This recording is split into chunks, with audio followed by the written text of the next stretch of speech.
O Ministério Público pediu arquivamento do inquérito contra o secretário de Saúde de Ribeirão Preto por dispensa indevida de licitação em contrato de aluguel de ambulâncias. Para a promotoria, não há elementos que demonstrem a ocorrência de crimes. Conclusão diferente da Polícia Federal. O promotor Vanderlei Trindade é quem pede à Justiça o arquivamento do inquérito que investigou as supostas irregularidades na dispensa de licitação para a contratação de serviços de ambulâncias pela Secretaria da Saúde de Ribeirão Preto. Trindade considerou que os trâmites seguiram a legislação municipal de situação de calamidade pública em virtude da pandemia e que houve motivação concreta para a aquisição dos serviços.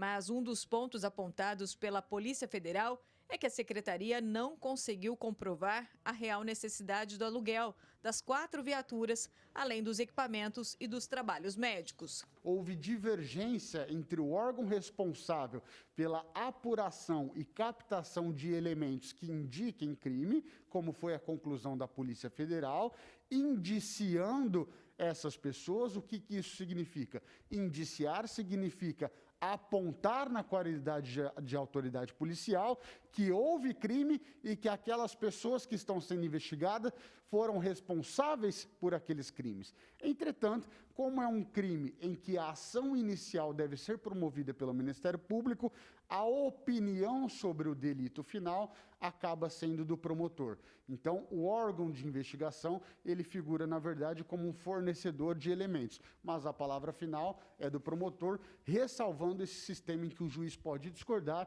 e remeter ao procurador-geral. A PF também afirmou em relatório que o chefe da pasta, Sandro Scarpellini, agiu de maneira deliberada para favorecer a SOS Assistência Médica Familiar. O dono da empresa, Aníbal Carneiro, e a assistente do secretário, Jane Aparecida Cristina, também foram indiciados. O documento também cita que Scarpellini omitiu de maneira proposital trechos de mensagens trocadas entre ele e Aníbal, e que a assistente agiu de forma a ajudar o chefe. Segundo o delegado Daniel Vilmon Visicato, essa relação de amizade permitiu que o empresário tivesse acesso às cotações das demais interessadas no contrato e assim conseguir ofertar o menor valor. No entanto, o Ministério Público entendeu que não ficou caracterizado essa influência, pois as informações de preços são públicas. Nós temos que partir do pressuposto que toda contratação entre público e particular, ainda que por dispensa, como é o caso dos contratos na era da pandemia, ela deve ser pautada por alguns princípios. Um deles é a publicidade, a impessoalidade e o afastamento de qualquer relação particular daqueles que compõem o time do órgão público com as empresas privadas, justamente para dar uma ideia, ainda que com dispensa de licitação, de concorrência. Uma vez que, quanto mais empresas possam participar do processo, a ideia é que o preço seja melhor e um serviço de mais qualidade seja ofertado. A Polícia Federal fez uma ótima investigação. Não é possível, então, que diante de toda essa documentação, diante de toda essa diligência, diante de todos esses fatos, o Ministério Público ele faz uma recomendação que vai de encontro, vai contrário a tudo aquilo que a população esperava de uma forma geral. Parece que foi uma decisão monocrática. E justiça não se faz com decisões monocráticas. Justiça se faz com muito boa fundamentação. Para isso que temos uma boa separação de poderes. Então, no fundo, o que a gente espera da justiça, de fato, é que ela seja uma justiça que trabalhe vedada sobre o véu da imparcialidade. E o véu da imparcialidade, ele incorre também em você tomar decisões muito bem fundamentadas e consolidadas no seu princípio máximo, que é a impessoalidade, e que é as garantias, de fato, do Estado Democrático de Direito. Mesmo pedindo o arquivamento do inquérito policial, o promotor escreve que o caso pode trazer responsabilização em outras esferas, como denúncias de improbidade administrativa, por exemplo. Vale salientar que o caso está sendo acompanhado também na esfera civil, pela Promotoria da Cidadania.